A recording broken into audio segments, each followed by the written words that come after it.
François Dulé, votre réaction? Sincèrement, j'ai toujours reconnu à mon co-débatteur un esprit brillant. Un esprit brillant, mais il faudra aussi comprendre que les esprits brillants sont aussi en proie aux démons les plus persuasifs, Ah bon? tels que les démons qui hantent présentement la CENI et la majorité, puisqu'ils ne veulent pas l'évolution de la République démocratique du Congo. Il y a un principe qui dit la justice élève une nation. Mais tout ce qu'ils sont en train de faire, je ne sais pas, ils sont en train de rendre la République démocratique du Congo invivable. Allons même dans l'hypothèse où il y a élection et qu'il y ait un candidat. Vous préparez déjà un lit de contestation par après. La République démocratique du Congo sera politiquement ingouvernable. Vous n'allez pas écarter Jean-Pierre Bemba si vous avez visé un individu. Vous écartez le MLC. Et qui vous le MLC? Sincèrement, cher ami, entre nous soit dit. Soyons sérieux, aimons cette République. Au-delà, puisque vous n'êtes pas sans le savoir, il y a un terme qui est en train de rogner au sein de la majorité, la passion.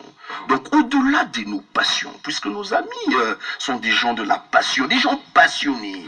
Donc au-delà de la passion, il faudra qu'on ait la raison. Il ne faudra pas que la passion prévale sur la raison de la science, telle que la CENI et Corneille Nangaa viennent de le faire.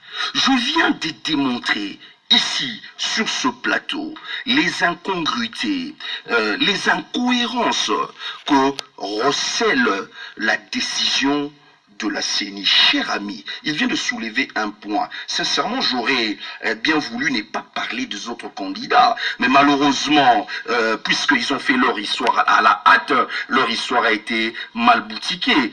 Il vient de parler de la candidature de Mouzito, qui a postulé comme candidat indépendant. Vous n'êtes pas sans le savoir? Mais, je vous dis comme indépendant, mais, sauf que la CENI dit qu'il n'a pas montré la preuve de démission, qu'il aurait démissionné à temps de son parti politique. Maintenant que je vous pose la question, la CENI réfléchit, allons dans cette logique. La CENI demande à M. Mouzito, qui devait apporter la preuve de sa démission. Mais M. Chadari, votre dauphin, excusez-moi, votre dauphin, est aligné candidat PPRD au maniement. Vous n'êtes pas sans le savoir? Mais il a postulé comme candidat président de la République indépendante. Où est sa preuve de démission du PPRD? Comment vous laissez passer cette candidature? Ils sont sérieux. D'où je viens de dire, je reconnais à mon cher ami un esprit brillant. C'est un monsieur intelligent. Mais j'ai toujours un regret. Il se retrouve du mauvais côté. Puisque nous savons que les esprits brillants, comme je venais de dire, sont aussi en proie aux démons les plus persuasifs. Tels que les démons qui gangrènent la CENI et la majorité, qui ne va pas aider cette République, sincèrement. Donc, de l'autre côté, allons dans la candidature de Badibanga. Là, je reste juridique. Monsieur Badibanga est invalidé, vous savez pourquoi? Parce qu'il aurait obtenu une double nationalité. Or, il vient de citer l'article 10 qui consacre l'exclusivité et l'unicité de la nationalité congolaise. Mais vous n'êtes pas sans savoir que Badibanga, après avoir été nommé Premier ministre, et de l'autre côté de l'Europe, on dit que Badibanga n'est pas congolais. Je vous dis, c'est M. Alexis Tambo Mwamba, le ministre de Justice, qui dit que Badibanga vient de régulariser sa situation, vient de renoncer à sa nationalité belge et est congolais. Et il y a un terme. Non, pas d'acquisition. Il y a un terme clé. On est en droit. On vient de dire que, et puisqu'on est en train de dire, on dit, il y a une possibilité de recouvrement de la nationalité. Or, pour recouvrer la nationalité, il faudra avoir été congolais d'origine. Et si vous avez perdu la nationalité, puisque vous avez contracté une autre nationalité, puisque l'article 10 de la Constitution consacre l'unicité et l'unicité de la nationalité, la conséquence, dès que vous reprenez votre nationalité, vous reprenez la nationalité d'origine. Pas d'acquisition. Ce sont des notions simples, élémentaires. Ça veut dire on rentre dans le statut. Gardez la parole pour vous tirer la conclusion. Gardez la parole pour vous tirer la conclusion parce que nous sommes à la fin. Continuez. Je ne comprends rien. Allez-y comprendre comment la CENI s'est évertuée dans un comportement arbitraire.